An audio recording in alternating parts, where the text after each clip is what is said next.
Welcome back to BikeRide.com reviews. They say big things can come in small packages, and no e-bike takes this to heart in the same way as a folder, with the ability to reduce its size for transport and space savings.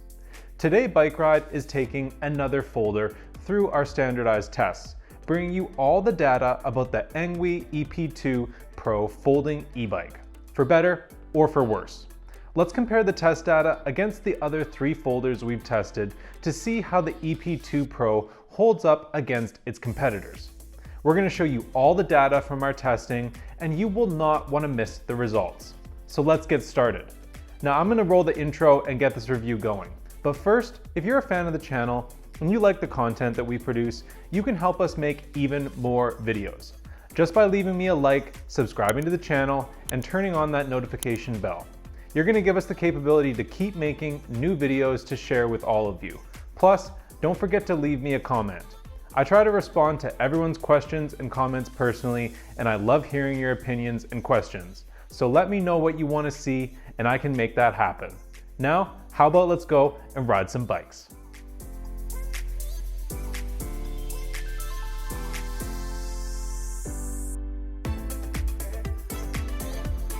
So what is the ENGWE EP-2 Pro? Well, ENGWE, if I'm saying it right, is an e-bike manufacturer that has a lineup of predominantly fat tire e-bikes, which includes several folding models. The EP-2 Pro is one of its less expensive models, coming in under $1,000 at the time of writing of this article. It's intended for commuting and for recreational riding, and the bike features accessories and components to increase comfort, including fenders, a rear rack, and some lights. The EP-2 Pro is powered by a 750 watt rear hub motor with a 13 amp hour battery and a 7-speed Tourney drivetrain. The bike ships with a reduced 15.5 mile/hour speed limit, which is the legal limit for e-bikes in the UK and Europe. For North American users, the bike can be unlocked to a higher speed limit, and it's capable of going 20 or 28 miles an hour when unlocked. The EP-2 Pro brings you features and components that are similar to other folding e-bikes that we've tested. So will it also bring similar issues with ride quality in its design? Let's go for a ride and go through our pro and con section to learn a little bit more about the bike. Our first pro for this bike is a good range capability. So the EP-2 Pro defied expectations with its 13 amp hour battery. Typically, I like to see a battery with an equivalent watt-hour rating to its motor output in watts. The EP-2 Pro is a little lacking in this regard, with a 624 watt-hour battery matched to its 750 watt motor. Despite this, the bike was able to get a great set of range test results, which are equivalent to results from larger 14 and 15 amp hour batteries on other bikes. I was impressed both with the distance covered during the range test, as well as the way that the motor, controller, and battery are supplied with power. The bike offered good assistance, and it showed a reliable taper to the battery display, moving slowly through the first bar on the meter and then faster through the second and the third, before it slowly reduced through the last 2 remaining bars. This was a measured and reliable taper, which gave a good indication of the amount of power that was left in the battery. The bike also seemed to supply the same amount of power at different battery levels, rather than a lot of power at full charge and a little at lower voltages. The bike was consistent until it hit its low battery warning, and at this point, it began to slowly limit the power available to extend that range. After the bike hit its low battery warning, it powered itself for about a half a mile to a mile more before it completely shut down. I enjoyed the bike's range, as well as the way that it provided full power to the motor for the majority of the ride. Our second pro for this bike is the powerful motor assist. So I found the motor on the EP-2 Pro to be powerful and pleasant to use. It offered a powerful assist, which was able to carry you without much pedal power at various speeds. The bike did fairly well in our hill test and our acceleration tests, coming in with mid-range results for each test. So it's not the fastest bike, but it's definitely far from the worst. And this was defined by a smooth and measured acceleration. The powerful 750 watt motor powered its way to the speed limit in a very pleasant manner. And this smoother acceleration is going to be well liked by most users. The bike also offered consistent power at different battery levels, offering the same amount of assistance at 50% battery as it did when it was fully charged. The only negative was a bit of a surging sensation. It would hit the top speed, reduce power, lose speed by 1 or 2 miles per hour, and then surge back up to that top speed, before it cut power and kind of repeated the process. So this was a bit of a minor annoyance, but in general, I really liked the way that this motor and controller operated.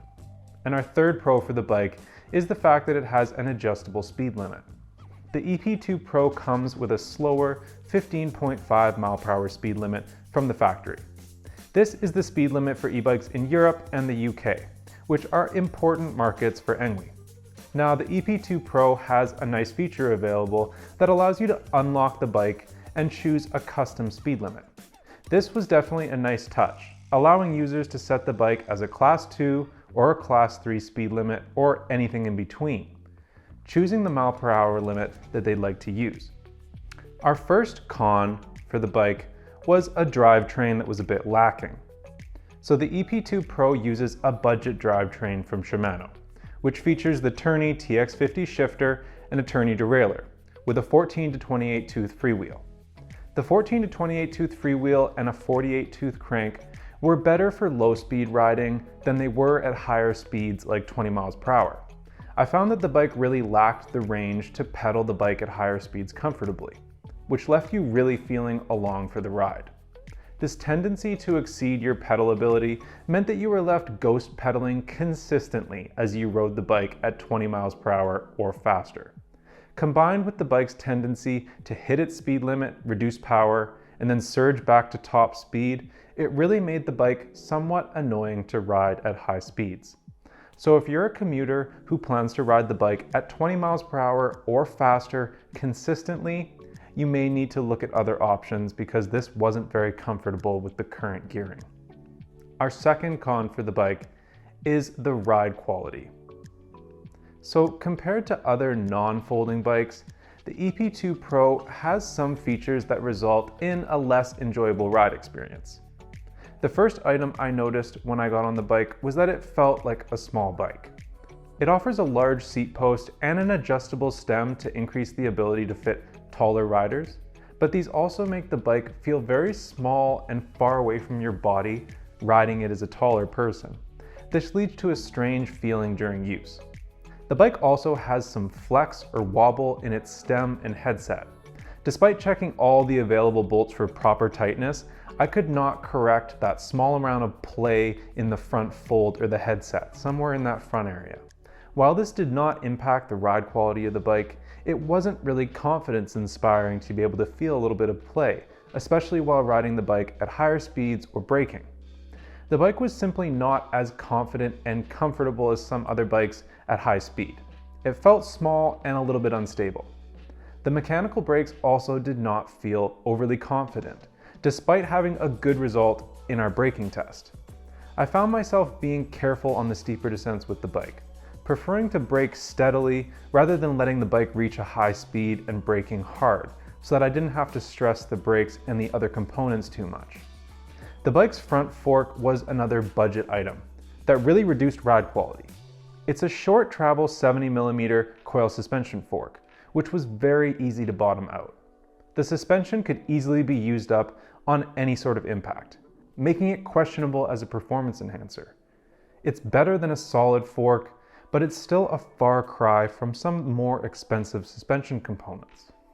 And our third con for the bike was that it didn't have a UL certification.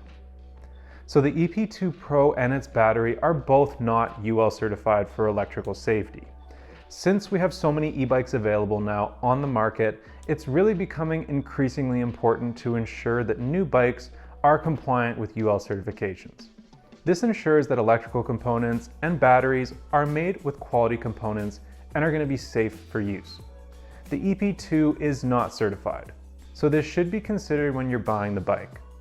While this was pretty common for older models of bikes to not have these certifications, we should soon see that most well-built e-bikes on the market are going to carry a UL or CE certification. So what does it do best?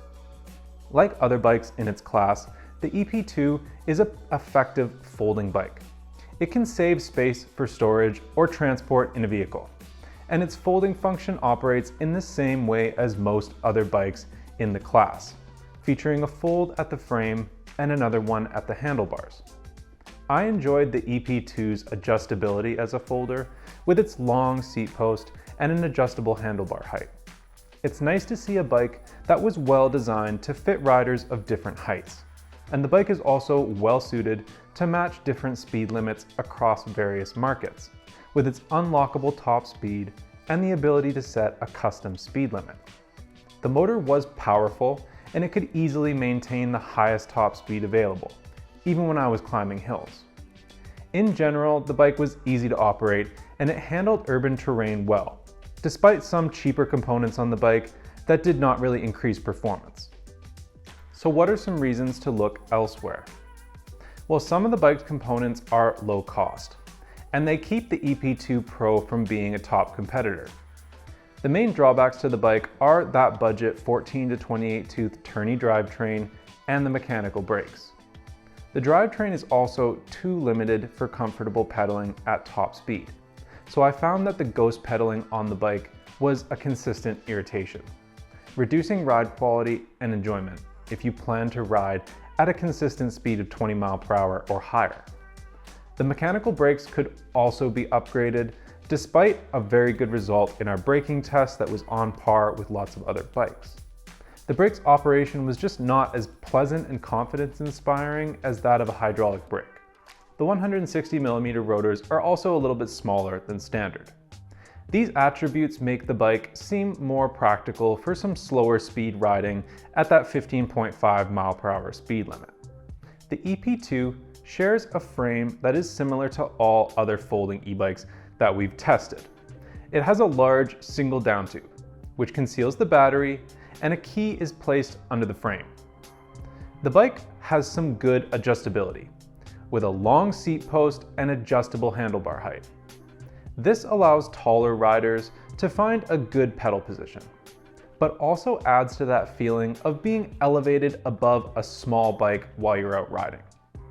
The adjustability allows the bike to have a large height range for riders anywhere from 5 feet 4 inches to 6 feet 2 inches. Now the bike folds in the same way as other folders that we've tested, with the stem folding down and the frame folding in half. These folds are both protected by a lock when the bike is in use to ensure that they can't fold down during a ride. The bike has a 70mm suspension fork, which has a lockout and preload adjustment for the suspension. And this is a pretty budget fork that really offers limited performance during use. Looking at the measurements, we have a seat tube measurement of 16 inches, reach measurement of 18.1 inches, stack measurement of 19 inches, standover height of 27.1 inches,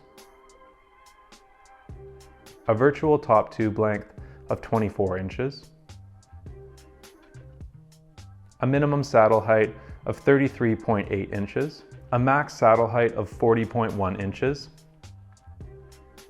a minimum handlebar height of 47.2 inches, and a max handlebar height of 51.1 inches, and we have a wheelbase of 44.6 inches. Now taking a look at that bike when it's folded up, we have a height of 29.9 inches, a length of 38.9 inches, a width of 21.6 inches, and that all gives us a recommended rider height between 5 feet 4 and 6 feet 2 inches. Display and control. Like most folding e-bikes, the EP2 Pro requires the key to be inserted and turned to the on position for the bike to operate. The key slot is located underneath the bike's main down tube, and this is one of my least favorite attributes of these folding e-bikes. I find that the key position is just tough to use, and it's hard to find if you're not aware of its location. After the key's been inserted and turned, the bike is able to power on using the 5-button control pad. You can see the 3-inch black and white LCD display turn on after you press and hold the power button, which is located on the bottom of the control pad. The 3-inch display is high contrast, making it easy to see in different situations. It shows you your speed, power output displayed as a circle graphic, assist level, and battery level in a single glance. The main screen also includes an information section, and that can be toggled to display your odometer, trip, average speed, or top speed. The battery level is displayed as a 5-bar graphic, with no options for a percentage. The bike is controlled with the 5-button control pad, which has an up, down, power, menu, and light button. The up and down buttons on the front of the control pad are used to activate the assist levels and to scroll through the menu, as well as to activate the walk mode. Up and down will cycle assist levels and move through the menu with a single click, or press and hold the down button to use the walk mode on the bike. On the side of the control pad is the menu and light button. The lower light button turns on and off the lights, and the upper menu button is going to cycle through those different display options for the odometer info. Both the front and the rear lights on the bike are activated by that button on the control pad, and they're integrated into the bike's electronics. So the rear light also has a brake indicator, which activates when you pull the brake levers. The bike also has 2 different options menus. The first is activated by pressing and holding the up and down buttons at the same time. It offers a few options, such as assist levels and the brightness of the display. The second menu is accessed by pressing and holding the menu button, which is that upper side button, and the down button at the same time. This menu allows you to change the wheel size of the unit and to adjust that speed limit. Then press and hold the light button and the down button to save the info and exit out of that menu. The EP-2 uses a 750-watt rear hub motor, which is branded with the ENGWE logo, and is controlled by a cadence sensor on the unit. The motor showed measured and reliable acceleration, with a smooth application of power. The motor really felt powerful during operation, and it was a pleasant companion on hills and flats. It maintained speed so efficiently that it often exceeded the bike's ability to actually pedal, which really left you feeling along for the ride. This was great if you don't want to work very hard, but not so much if you do enjoy pedaling. The motor is a 750-watt nominal motor, which can put out 55 Nm of torque at its max output. And this was enough to place the bike in the middle of our hill climbs and acceleration results. It beat out most of the slower competitors, but it didn't have that super fast acceleration and raw power needed to be the fastest bike in terms of results. The bike was able to accelerate from 0 to 20 in 12 seconds using the throttle and 8 seconds using the maximum pedal assist level. And it completed our small hill climb in 3 minutes and 12 seconds with an average speed of 18.2 miles per hour, and our medium hill climb in 2 minutes and 35 seconds at an average speed of 15 miles per hour. The EP-2 uses a 48-volt, 13 amp hour or 624 watt-hour battery. It's the largest battery of the 4 folders that we've tested.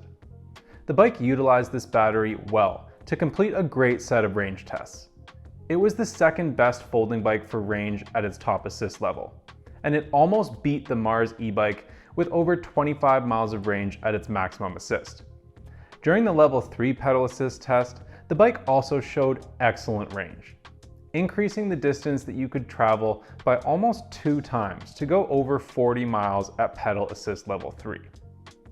Like most other folders, this 13 amp hour battery is hidden within the frame and it's locked in place with a key. To remove the battery, you first need to fold the bike. At least fold it in half to reveal that inner battery. And then you're going to need to press the key in and turn it to the opposite side as you would to activate the bike. This will unlock the battery from the frame. After removing the key, you can slide the battery out from inside the down tube. Inserting the battery is just the opposite. Simply insert it into the slot and slide it all the way in. Then insert and turn the key to lock the battery in place. The action is completed by removing the key and closing that fold down again. This internal battery location keeps it hidden from sight, but I also find it kind of frustrating to remove the battery, so I prefer to charge it while it's installed on the bike. The battery is charged through the same battery port located on the battery, whether it's installed or removed from the bike. And this charging port is protected by a rubber stopper while it's installed on the bike. And it's located on the side of the down tube.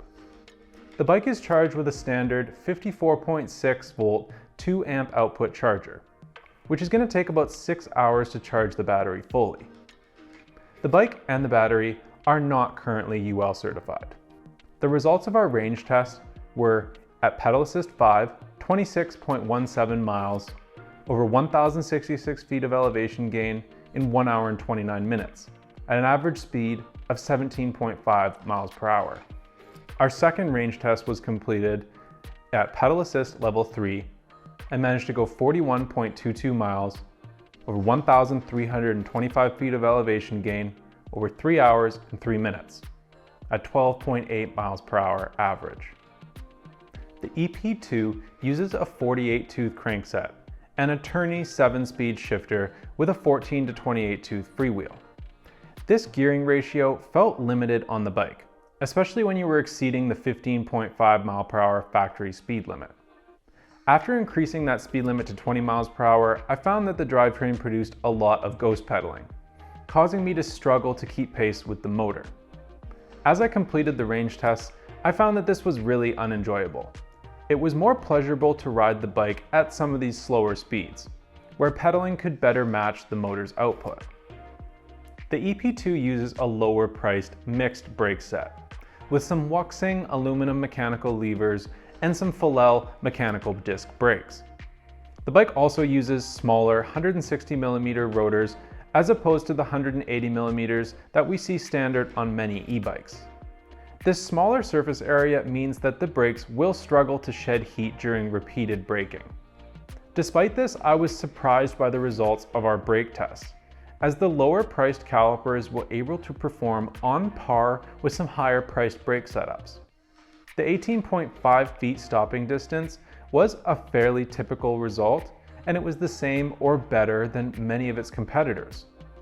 Most noticeable was its ability to defeat the Lectric's XP3 with its brakes, which had a much worse result with an almost 25-foot stopping distance, compared to the EP-2 at 18.5 feet. The mechanical levers do not seem to offer a reach adjustment, and they also created a little bit of rubbing, which required some adjustment of the brakes to eliminate it but still maintain good braking on those mechanical brakes. Despite the good test results that the brakes had, I would definitely still prefer to see a set of hydraulic brakes, because I found that despite the more challenging bleed process which is required with the hydraulic brakes occasionally, the benefits such as better performance, power, and lever feel definitely outweigh the cons when compared to mechanical setups in my opinion. 20-inch by 4-inch Chow Yang tires, which are mounted to one-piece forged alloy rims, keep the bike connected to the ground. These are less expensive tires, which we've seen and used on other bikes, and I find them to be fairly similar to other brands like Kenda or CST, with a light off-road tread pattern. They offer good traction, except for in loose gravel or rocks. In loose terrain, they can feel kind of flighty or slippy on turns. Reducing tire pressure can definitely assist with this, and it increases ride comfort, depending on the terrain and rider weight. The tires are not tubeless ready, and they don't appear to feature any kind of puncture protection. The EP-2 comes equipped with a full set of accessories, including front and rear fenders, a headlight, tail light, and a rear rack. While the bike doesn't offer any additional attachment points for items like a front rack or a water bottle holder, you can get other items like phone mounts or bags for the rear rack from ENGWE. The aluminum fenders attach to the bike effectively and have a limited amount of rattle while you're out riding, so they fit nicely. They appear well designed and they keep you free of water and road debris. The front headlight is a small LED, and it provides a fairly standard amount of light. While it's not the largest or brightest headlight I've seen on an e-bike, it's bright enough for enhanced visibility and to allow for night riding. The headlight is also accompanied by a tail light, which is linked to the brake levers and offers a braking indicator, as well as a steady light for driver awareness. The rear light is attached directly to the rear rack and it's integrated into the bike's electronics. The rear rack is also a nice accessory for commuters, and it comes as a standard item on the bike. The bike also has a single-sided kickstand, which does a pretty reasonable job of holding up the bike. Getting down to the touch points on this bike, the EP2 uses a set of slip-on rubber grips with ergonomic flares. These are a simple set of grips that I've found easily move around on the bars, and I'd prefer to see these grips replaced with a set of lock-on grips. Users may have trouble replacing these because they also have a half-twist throttle on the left side, which reduces the size of the left grip. The saddle is a fairly generic saddle, with PVC leather covering. I found the saddle to be uncomfortable during range tests, and after 10 to 20 miles, it caused some serious soreness and some pressure points. I found myself frequently getting up out of the saddle for a bit of relief on the longer rides, and I would definitely be interested in changing the seat if I was riding this bike consistently. The pedals are a set of folding plastic metal pedals with some small metal ridges that are built in. They seem to provide reasonable traction, but they're nothing compared to the firm feeling of a higher priced set of pedals. So the best feature of these pedals specifically is the ability that they have to fold down, which helps to reduce the width of the bike when it's in its folded state. Like most other folders, the EP2 Pro brings with it some space-saving ability. However, there are also some negative attributes that seem hard to avoid in the folding e-bike genre. The shape and design of the frame makes the bike feel small and a little strange while you're out riding, especially compared to a traditional bike. The low-cost components also seem to provide less enjoyment during use than some higher quality options. But still, despite some minor discomfort, the EP2 Pro is a mobile option with great range for its battery size.